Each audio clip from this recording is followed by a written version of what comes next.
Hey, what's going on? We're in the middle of quarantine. So I thought, might as well do something fun with it. I'm going to be making some bread, but the special appeal is that I'm not going to be utilizing any measurements at all. I'm just going to be going with the flow. I'm just going to be doing it all by hand, by eye, without bowls, even, often enough.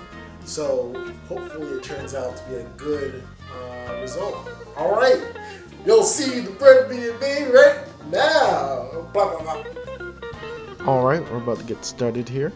What we're going to be doing, we're going to be making basically a milk and flour mixture or a paste that we'll be adding to our bread or to our flour dough such that we get a nice result. So what we want to do first is we'll be putting the milk on low heat and we'll be whisking it vigorously on that low heat just to make sure that the milk at the bottom doesn't stick and burn and curdle and everything like that, because you don't want those sort of lumps inside of your flour or within your basic end product. To that, we're going to be adding a little bit of butter. Now mind you, none of the things in this video were measured, so everything is going to be off the cuff. They're going to be pretty arbitrary amounts.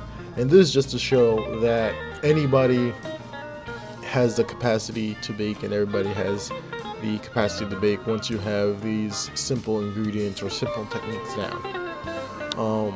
After we whisk down and melt this butter, essentially, we're going to be working on adding in the flour.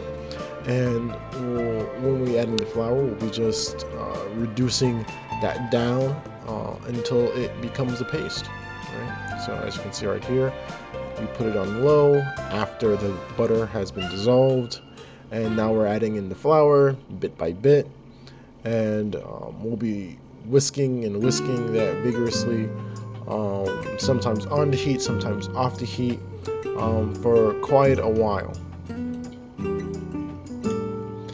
As you can see, we've been whisking this for a while now. It's starting to thicken up, and the real sign that you're really completed is essentially when you start to see the little whisk marks at the bottom of the bowl, meaning that it's no longer liquidy, it's no longer thin, it's starting to become pretty thick. And at that moment, we turn off the heat. We're going to be removing it from the heat. Since I'm using an electric stove, that means it's still hot for a time being, so I'm moving it to another section. Next, we're going to be prepping the flour. Now, like the milk and like all the other ingredients, I'm using an arbitrary amount. So we're adding in the flour. We're making this little divot here to really pour the liquid into it. So we're not doing this within a bowl. We're not using a stand mixer. We're doing all this by hand, essentially. And it makes it a fun experience. It shows you the magic of how bread is created. To that, of course, if you're making bread, you're going to need some salt. So we're adding in salt as well.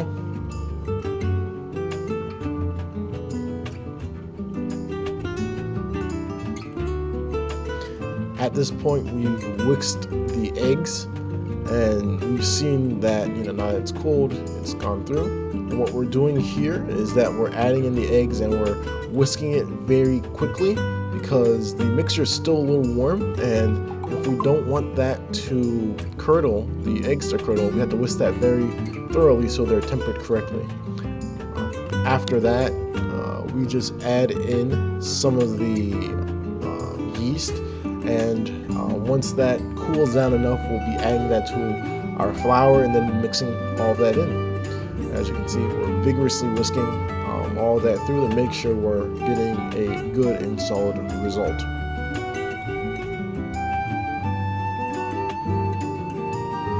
So now we're adding in the yeast, and like the other sort of measurements, it's arbitrary. So long as you have enough, then it's enough.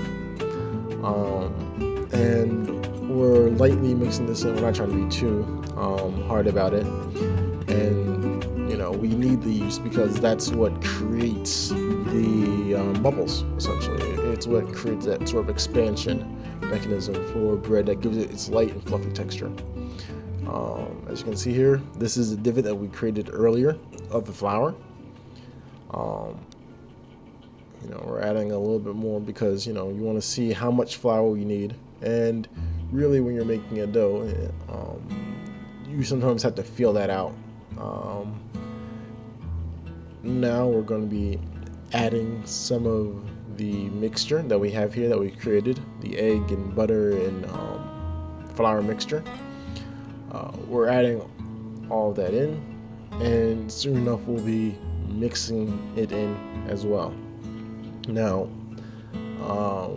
the technique that you can use to mix it in, it's pretty easy, it's pretty simple once you realize you don't need a bowl to do all this fancy mixing.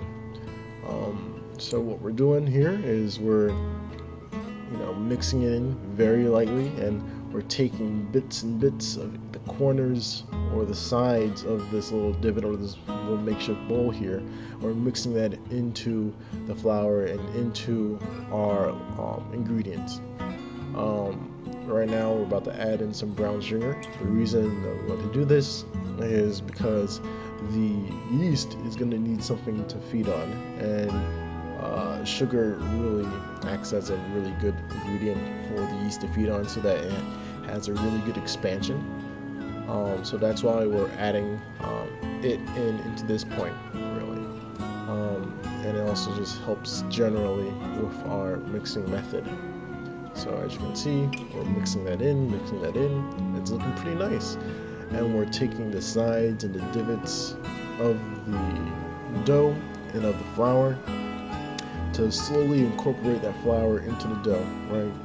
And soon enough we'll be getting a thicker and thicker texture. So it's no longer a liquid. Now it's more of a semi-liquid. You start to see clumps form and take shape in it, and we really see lots of results start to appear. And we just have to keep on doing this and doing this and doing this essentially until we get a dough, right? And at that point, we then start to do what we can to do what we can.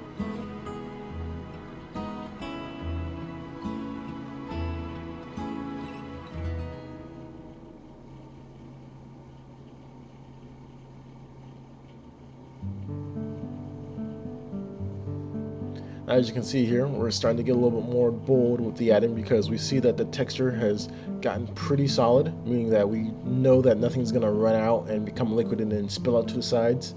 And since we have that, that means we're able to add in the full flour from the sides and essentially be able to start working on it, right? So this is typically, when you would shift from using both, or rather shift from using one hand to using two hands, and then with it, we start really making the dough and start actually stretching out some of the gluten that we have within the dough. So we're going to be seeing that right now.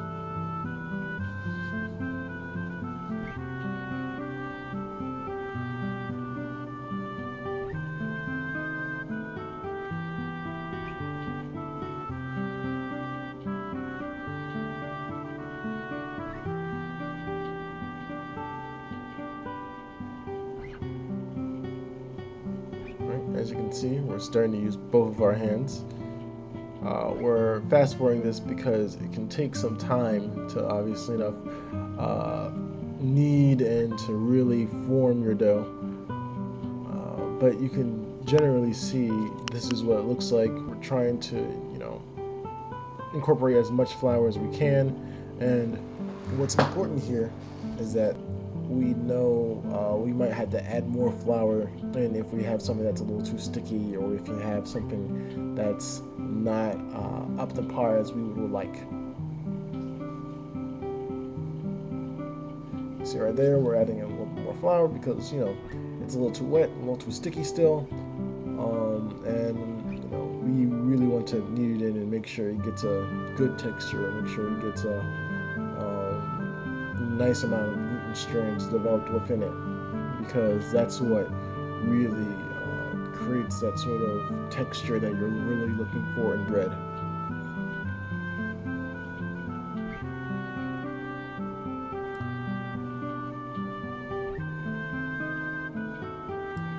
You see, we're rolling it up, we're patting it down. Now we still see it's a little sticky, so we're still adding in another iteration of flour, and with that, we're looking for a really nice result.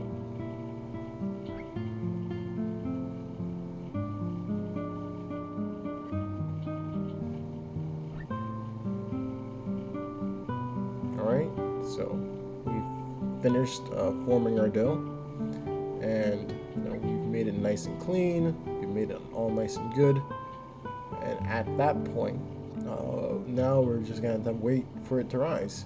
So what we're going to do is we're going to put it inside of the oven with the light on. Not our oven that's on, but oven that has its light on for about an hour and a half or so, and then we'll see it rise. There's our risen dough. As you can see, we have deflated it, taken it out from its space, and wow, we're working it, right? We're gonna be forming this basically into a roll, and we're gonna be putting that roll into the bread loaf pan, as you can see to the side of me. And what we're doing right now really is just to solidify that we're making sure that we've deflated our dough such that we can have that second rise, essentially. And once we have that second rise, then we get ourselves a nice looking dough.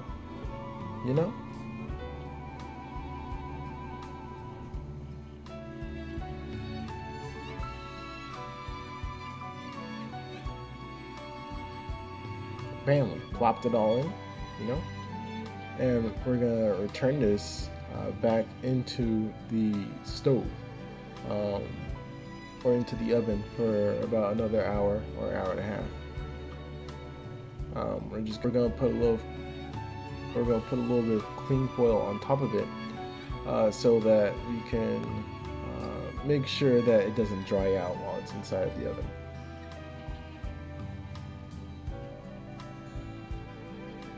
And this second rise is necessary, and it's important, and it's mandatory if you're making any sort of dough. As you can see here, the dough has risen. We saw a little bit of deflation on the side because some of it stuck to the cling foil. And right here, what we're doing is we're putting a little bit of an egg wash on top of our bread so that it has a nice golden sheen, a bit of a crackle, once we pull it out of the oven. And obviously enough, this is optional, but if you want really nice looking bread, then it's something that you would want to do.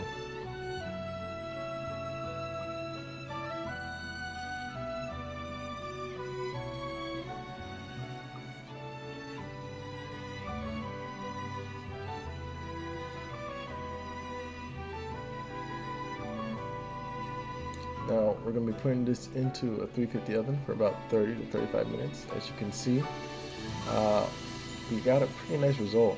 You can see that the bread looks really finished, looks pretty clean, and after that we're really waiting about 10 minutes for it to really cool, finish cooking, because it's still cooking internally before we flip it out onto really you'd want a lined sheet, but we're just putting it out onto here. And as you can see, it's a beautiful looking bread, nice sort of sandwich bread. Give a little tap, a little love kiss, and a little thumbs up, of course. As you can see, that's what the bread looks like internally. Hopefully you have been shown, how easy it is to make bread, and you can see that, if you can do it with an arbitrary amount of different ingredients, that means you can probably do it as well. All right, thanks for watching. Adios.